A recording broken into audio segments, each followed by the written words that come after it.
You're not a real man. Leaving Mom on the streets over her small cheating mistake from 20 years ago. Pathetic. That was the moment my daughter Haley spat those words in my face. Her lips curled in disgust like I was a villain. She stood there, tall, cold, smug, defending her mother, the same woman who had just learned that the daughter she raised with me wasn't mine. Not biologically, not legally, not emotionally anymore. I didn't raise my voice. I didn't blink. I just reached into the envelope in my hand and pulled out 2 documents, the DNA test and the address of her real father. Take these, I said calmly, and pack your things. You've got 30 minutes. Let me rewind. It all began with a phone call. One of those late-night ones that you answer half asleep, thinking it's a telemarketer or maybe an emergency. Turns out it was both. A guy named Marcus called, drunk and bitter, asking if I ever wondered why Haley didn't look like me. He called me bro, like we were teammates on the same losing team. I hung up, but the seed had been planted. I couldn't sleep after that. I sat on the edge of the bed, watching my wife Danielle snore softly like nothing in the world could ever touch her. Danielle, my wife of 22 years, the love of my life. Or so I thought. The next few weeks were a blur. I took the brush Haley used, sent it off to a lab I found online. $299 for the truth. I didn't even tell Danielle. I couldn't. Not yet. I needed to know if Marcus was just a bitter drunk, or if I'd been living in a beautifully decorated lie. The results came back 2 days before our anniversary. 0% match. I stared at that piece of paper, like it had just stabbed me in the gut. My hands trembled. I laughed. I actually laughed. Not because it was funny. No, far from it. But because I had no idea what else to do. I had raised this girl, paid for her braces, cheered at her high school graduation, held her when her first boyfriend broke her heart. And now she wasn't mine. Biologically, at least. And Danielle, that woman, had been lying to me every single day of our marriage. I didn't confront her right away. I wanted to see what more I could find. Curiosity turned into obsession. I started checking old photo albums, calendar dates, anything that would make sense of the timeline. That's when I found the journal. She used to write in it back when we were first married. She thought I never read it. July 3rd. I shouldn't have gone to that club, but it felt good. 5 men. God, I was reckless. But he'll never know. He was away on that stupid work trip. Still, I can't stop thinking about Marcus. My heart stopped. 5 men. She didn't just cheat once. It was a buffet of betrayal. And while I was out working double shift to save for our first home, she was out playing roulette with strangers. The next morning, I set the table. Eggs, toast coffee. The DNA test at the center, the journal right next to it. She came downstairs in her usual silk robe like nothing had changed, smiled at me like she deserved a medal. "What's all this?" she asked. "Breakfast," I said, "and a funeral." She blinked, confused. I slid the papers over. Silence. She stared at them, eyes narrowed. "You went to my journal? That's what you're worried about?" She scoffed. "Oh, please, Alex. That was decades ago. We weren't even married yet. And what? You're going to destroy our family over something that happened before your precious wedding ring went on my finger. You lied every single day. It was just a stupid night. Get over it." "No, it wasn't just a night. It was 5. 5 men. And 1 daughter who's not even mine." That's when Haley walked in. She looked at the papers, looked at her mom, then at me. "You're pathetic," she said. Danielle didn't even deny it. She crossed her arms and smirked like she'd won. So I stood calm, collected. "You've got 30 minutes to pack your stuff," I said, handing the address of Marcus to Haley. "Go meet your real dad. I'm done playing the clown." But this wasn't over. Not even close. Haley slammed the door behind her as she stormed upstairs, muttering curses under her breath. I didn't chase her. I didn't even flinch. I just stood there in the kitchen watching Danielle sip her coffee like it was just another Wednesday morning. "You're really going to let this ruin everything?" she asked, leaning against the counter, calm as a corpse. "You're seriously throwing away 22 years over a technicality?" "A technicality," I said slowly. You call 5 different men a technicality? Danielle shrugged. We weren't married. Then why lie about it for 2 decades? I snapped. Why make me believe Haley was mine? Why build a family on lies? She rolled her eyes. Because you wouldn't have stayed if I told you the truth. And I needed you back then. Simple. That hit like a sucker punch. No apology. No guilt. Just cold logic. You needed me. Like a paycheck. She didn't answer. She didn't have to. I sat down slowly at the table, trying to process what was happening. My ears were ringing. Not from rage. No, that would come later. But from disbelief. The woman I had trusted with everything. The woman I had carried through depression, debt, 2 surgeries, was standing in front of me emotionally bankrupt. She finally put down her coffee cup and looked me dead in the eye. What's your plan, Alex? You gonna cry to your lawyer? Take the house? Good luck. Half of it's mine. I looked at her for a long moment. She didn't know I'd already spoken to a lawyer. She didn't know I'd already had our finances reviewed, my name cleared off her personal debts, or that I'd pulled copies of every joint account and investment. She thought I was still the same gullible man who kissed her forehead every night and brought her breakfast in bed on Sundays. But I had changed. In the last 48 hours, I had burned the old version of myself alive. I'm not crying to anyone, I said quietly. I'm building a bonfire. She chuckled. You're pathetic. You're going to blow up everything over 1 mistake. 5 mistakes. 1 lie. And a lifetime of pretending. Danielle suddenly shifted, her smirk fading just slightly. You really think she'll want to stay with you after this? Haley's my daughter. She'll come with me. She's not your leverage anymore. I said coldly. She's a grown woman. She'll decide for herself. I just gave her the truth. Something you never did. Her eyes narrowed. So what? You're going to play the noble victim now. No. I'm going to play the man who's done being played. I stood up, heart pounding like a war drum. I wanted to scream. I wanted to throw every dish in the kitchen at the wall. But I didn't. That would have been too easy. No, I wanted her to feel the pressure build slowly. I wanted her to watch everything she built on lies crumble in silence. You got 1 hour to call whoever you're staying with. After that, I'm changing the locks, I said. She laughed, but there was a crack in her voice now. The smugness was slipping. You can't just throw me out, Alex. I've got rights. Sure you do, but I've got evidence. And a lawyer who's ready to go scorched earth. She grabbed her phone and turned away, muttering something under her breath. As I watched her leave the room, something in me snapped into place. Not rage, not sadness, just clarity. I had spent 2 decades thinking I was building a life with a woman who loved me. Turns out I was a supporting character in her long con. But now the story was mine to write. And Danielle. She had no idea how bad things were about to get. An hour passed. I heard nothing but the faint buzz of Danielle's voice behind the bedroom door. Angry, sharp, then fake sweet, as she called whoever she thought would rescue her. Probably one of her old backup boys. Hell, maybe even Marcus. The irony of it made my stomach turn. At exactly 60 minutes, I walked upstairs. She was stuffing clothes into a suitcase, not folded, just crumpled into a heap. Rage and panic do that to a person. Her hands were shaking, but her face snapped back into smug mode the second she saw me. You know you're making a huge mistake, she said, not even looking at me. This tantrum you're throwing, it's going to backfire. Haley's going to hate you for this. She already does, I replied, leaning against the door frame. But when she finds out the full truth, she'll hate you even more.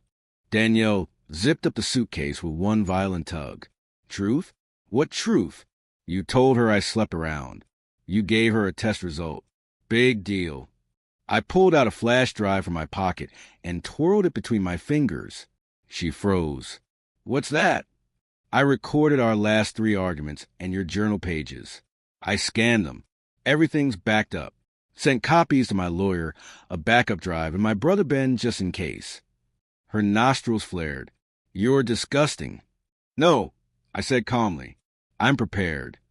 The look in her eyes was priceless. Rage blended with fear. She didn't think I had the spine. She thought I'd fold like always. She grabbed her phone and started texting furiously, probably lining up her next landing spot. I didn't stop her. I didn't care. I was past caring. Then came the knock at the door. We both froze. She looked at me, suddenly unsure. I walked downstairs, opened the door, and there stood a man in a cheap suit with slick back hair and a smile that made my blood boil. Alex, right? I'm Todd, Danielle's lawyer. Just here to talk. Nothing official. I didn't even blink. You're 58 minutes too early. She's not on the lease anymore. He smirked. You're really going through with this, huh? All over a misunderstanding. Yeah, a misunderstanding involving 5 strangers and paternity tests. He chuckled. All right. Look, she's willing to settle amicably.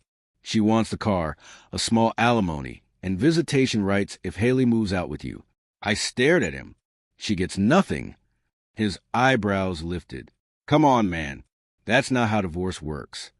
I handed him a manila envelope. Inside were financial statements, photos of Danielle with Marcus in Vegas, dated just 5 years ago, not 20, and a copy of her journal, the one where she bragged about keeping Alex blind and stupid. Todd read in silence. Then he shut the envelope slowly. Okay, he said, suddenly sober. Let me talk to my client. I shut the door. Upstairs, Danielle must have seen his face through the window, because when I came back up, she was pale. I told you, I said quietly, I'm not your husband anymore.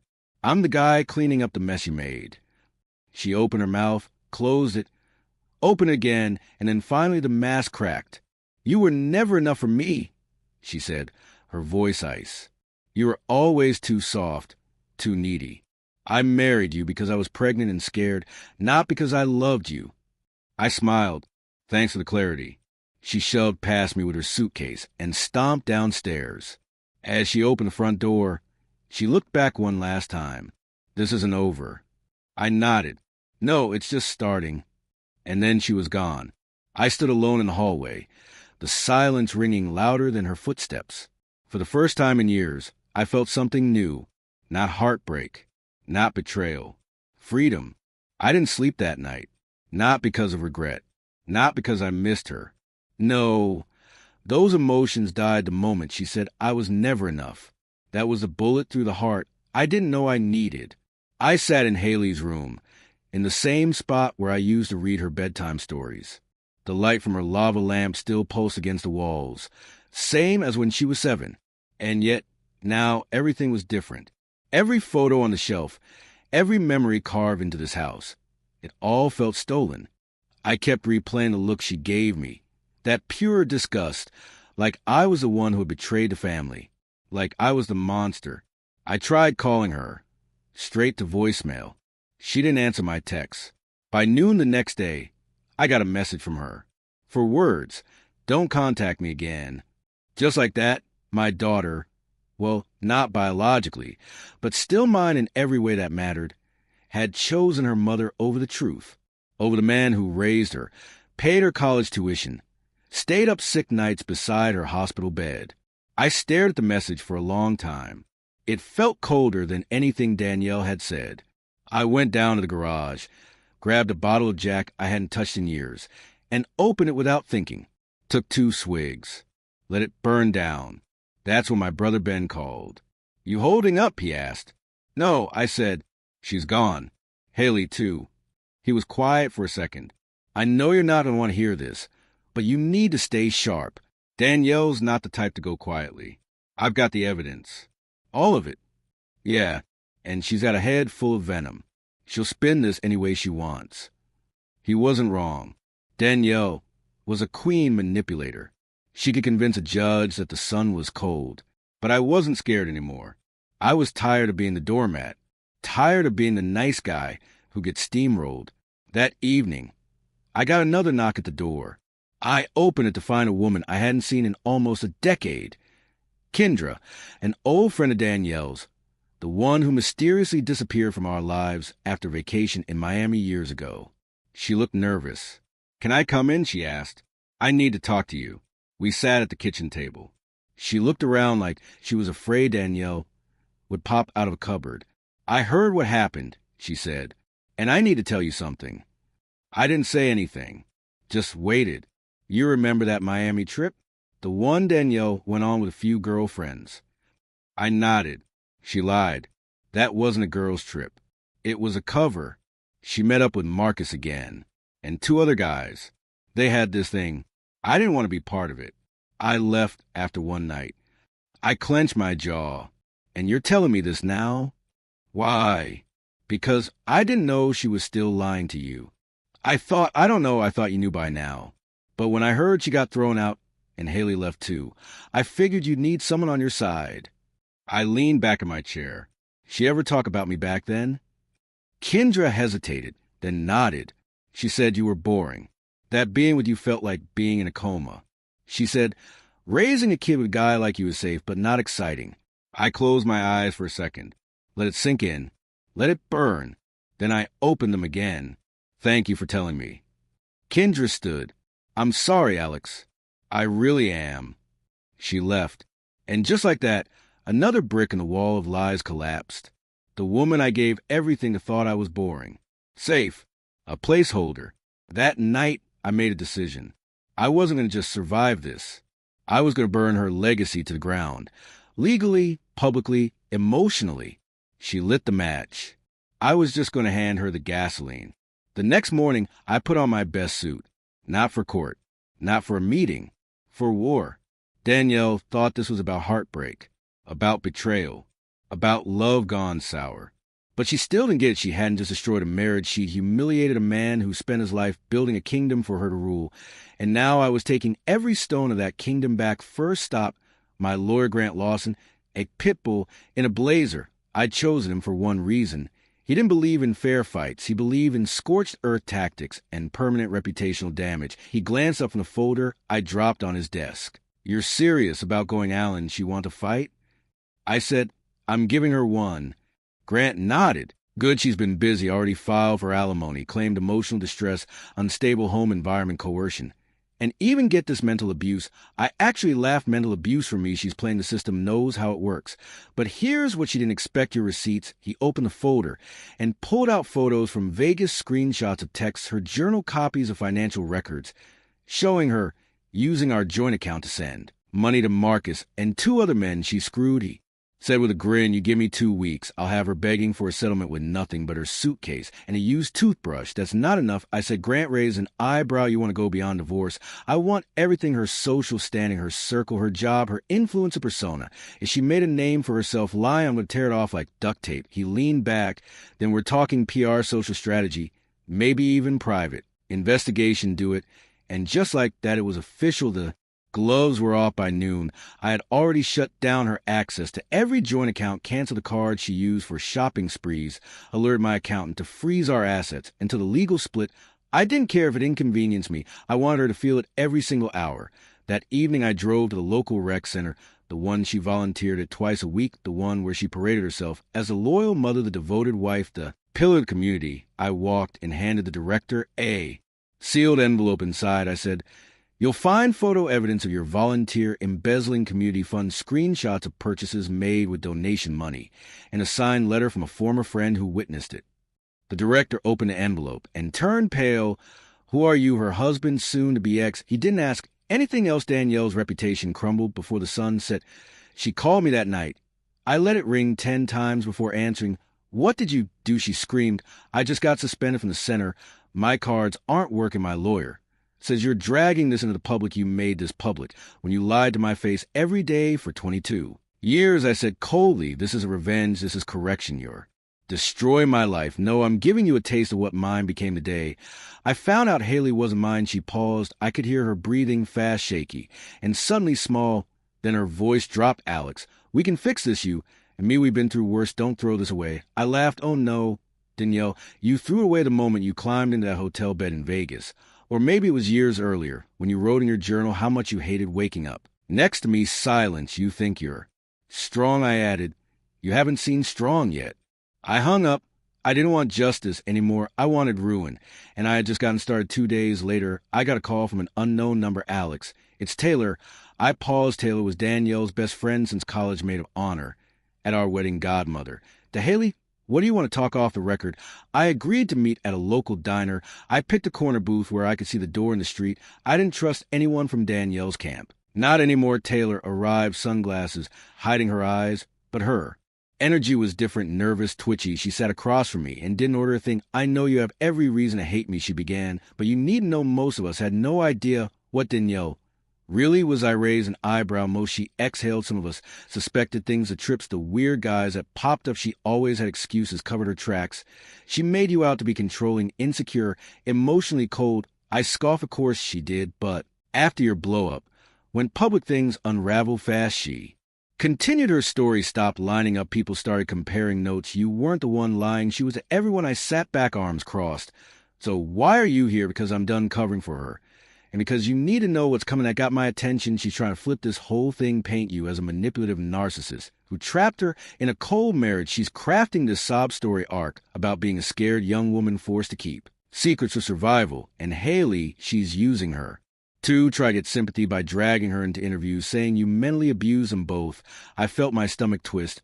Haley, the kid I raised, loved, protected, being used as a pawn. I've got proof. She's lying. I said, you'll need more, Taylor replied. She's reaching out to media outlets, the influencer scene. She wants to spin this before it spirals. I didn't respond. I just stared at the coffee in front of me, black and bitter the way she liked it. Taylor slid an envelope across the table. These are screenshots of our group chat's voice note stuff she sent me years ago about the guys' lies, even one where she jokes about Haley looking more like Marcus than you. I looked through them slowly. My hands were shaking again, but not from pain, from the cold precision forming in my mind. Why now? I asked, why are you really helping me? Taylor hesitated. Because I was one of the idiots she used. She made me lie to you, tell you we were shopping when she was out, screwing some guy in a hotel. I didn't think. She dragged Haley into it like this. I nodded once, took the envelope. Thanks, she stood for what it's worth. I always thought you deserved better. When she left, I called Grant. We need to go public. I said release everything, the photos, the messages, the journal. I want her exposed so thoroughly no one ever takes her seriously again. Grant's voice lit up. Already ahead of you, I've got a media strategist. We're putting together a timeline. By Monday, we drop. That weekend, I stayed quiet. Danielle posted too. Reels on Instagram, one crying in her car, talking about betrayal, spinning herself as a victim of male ego and patriarchy. The comments were full of sympathy. She's so strong. Men are trash. She deserves peace. I didn't respond. I waited. Monday came, and with it, hell, we dropped the bomb. An exposed title to wife who lied for 20 years, a father's story full breakdown, screenshots, audio documents, even a lawyer summary confirming the falsified paternity and the financial fraud. By noon, her comment section was on fire. By evening, she was trending for the wrong reasons. Her sponsors dropped her charity, removed her from the board. And Haley, she texted me, we need to talk. It was 7:42 p.m. when I heard the front door open. Not a knock, not a text, just a click of the lock, the slow creak, and the sound of sneakers on hardwood. I didn't move from the living room couch. I knew who it was. Haley. She stepped in like she still belonged here, like the weight of her silence hadn't crushed me for a week straight. She was in a hoodie, hair tied back, eyes puffy, like she'd been crying all day. We stared at each other in silence for a few seconds, too long. She finally spoke. Is it all true? I didn't answer with words. I just reached for a folder on the coffee table and slid it toward her, the same one Grant had used to nuke Danielle's narrative. She sat down, slowly opened it, and began flipping through the evidence, the photos, the DNA, results, the financial records, her mother's journal, page after page, each one a nail in the coffin of the fantasy Danielle built for her. 10 minutes passed in silence. Then Haley closed the folder, leaned back, and stared at the ceiling. I thought you were just bitter that you were trying to punish her. I was, I said, but not with lies. I didn't need to make anything up. She swallowed hard.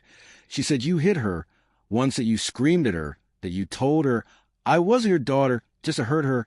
I never laid a hand on her. I've never screamed at her. And I didn't tell you about the DNA to punish her. I told you because you deserve the truth no matter how awful it is. She was quiet for a while, then whispered, I told you to never contact me again. I know. She looked at me, and for the first time since the start, I saw it, the doubt in her eyes, cracking into guilt. I'm sorry, she said softly. I didn't know who to believe. You believe her. I raised you for 22 years, and the second someone else cried louder, you switched sides.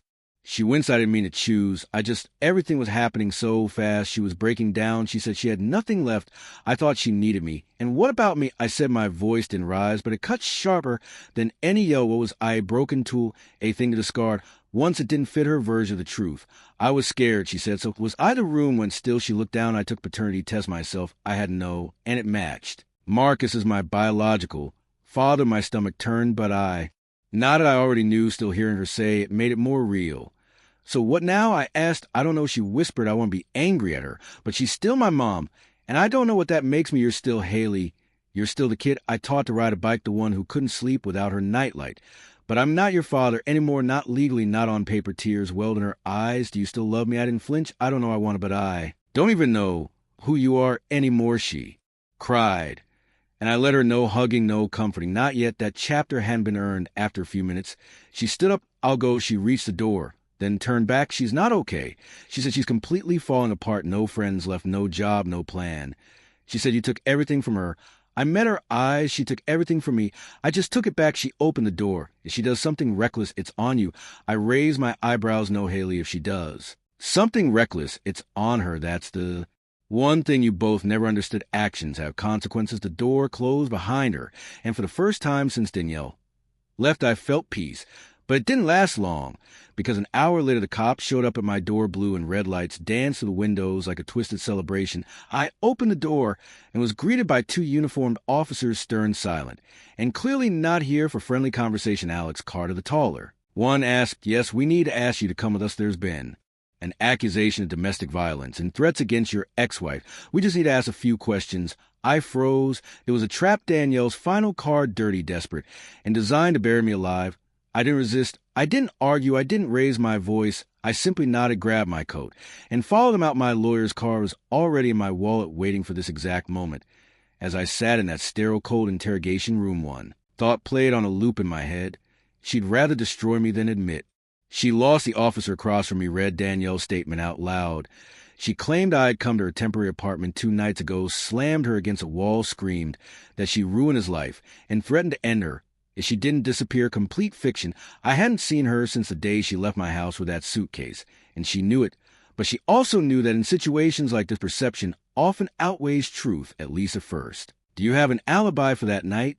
the officer asked. I smiled bitterly. I was at home alone watching emails fly in. As my exposed torture reputation, can anyone verify that my lawyer, he sent me documents that night? Check the timestamps, you'll see I was online, not beating someone. The cop jotted that down. And your daughter, she mentioned you seemed unstable when she visited you yesterday. I narrowed my eyes. That unstable man gave her the folder of evidence she used to confront her lying mother. I didn't raise my voice. I didn't touch or ask her yourself. The officer stared at me for a moment, then nodded. An hour later, they let me go. No charges, just a pending investigation. I walked out into the cold night air, my phone buzzing in my pocket. It was Grant. She filed, Yes, she's drowning, he said. And when people drown, they claw at anything, even if it means dragging others under. I want a restraining order. I said, I want her blocked from contacting me in any way. And if she so much as looks in my direction, I want her held in contempt. We'll file first thing in the morning. I hung up, got in my car, and sat there for a while watching people walk by, wondering how many of them were living a lie, just like I had been smiling to the rot. When I got home, the silence hit harder than usual. No echo of laughter, no smell of dinner. No Haley, no marriage, just me alone, but not broken. I walked into the bedroom, pulled open the drawer where I used to keep love letters from Danielle, and dumped them into the fireplace, lit a match, watched them curl into ash. A few days past the accusation didn't go anywhere. Danielle had no bruises, no witness, no proof. The cops quietly dropped it, but her name already poisoned beyond repair. Sponsors gone, her account suspended, friends disappear like smoke. Haley message again. Just one word, sorry. I didn't apply. She made her choice. Now she'd live with a month later. I finalized a divorce, no alimony, no house, no cars. Danielle left with exactly what she brought into the marriage, nothing I stood in. The courtroom staring at her one last time. Her face was hollow, no makeup, no smugness, just regret twisted into hatred. As we walked out, she stopped me. "You think you won?" she whispered. I looked her dead in the eyes. "No," I said, "I didn't win. I just survived. And you destroyed everything you touched." She opened her mouth, but I was already walking away. Conclusion. What did I learn? That love built on lies always collapses, that blind loyalty can be fatal, and that the people closest to you can be the most dangerous. To anyone reading this, let me give you one piece of advice. Never ignore the red flags just because you're in love with a color. Because one day you might wake up next to someone who's not just lying to you, they're building your prison.